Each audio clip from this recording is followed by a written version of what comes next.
দেখো এত সুন্দর একটা বউ দেখতে পাচ্ছ, কি দারুণ একটা কিউট বউ। এই বউটাকে বানিয়েছে বলো তো? এই বউটা বানিয়েছে আমার সোনাই, আমার জন্য বানিয়েছে জানো। পুজোতে আমি এইটাই বউটা বেঁধে যাবো ঘুরতে। না এটা তাহলে? আমার না, এটা আমার জন্য বানিয়েছে, এটা আমার। না না হ্যাঁ হ্যাঁ হ্যাঁ হ্যাঁ হ্যাঁ।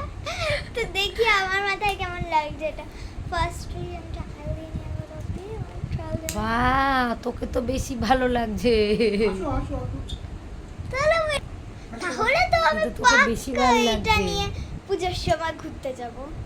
না হবে না, এটা আমি করবো। না না আমি না। চুলটা এমন ছাড়বো, এরকম ভাবে ছেড়ে দেবো, এরকম ভাবে ছেড়ে এখান দিয়ে বউটা এরকম বাঁধবো, তাহলে আমাকে ভালো লাগবে। দেখি দেখি। কি করতে অন হয়নি অন হয়নি। ওই দেখো, ও আধা উল্টো করছে তুমি এরকম ভাবে। পুরো গোলাপ ফুলের মতো লাগছে, মনে হচ্ছে মাথায় যেন একটা গোলাপ ফুল বেঁধেছি আমি। এরকম ভাবে পড়তে নেই ওটাকে, এই দুটোকে সামনে দিয়ে।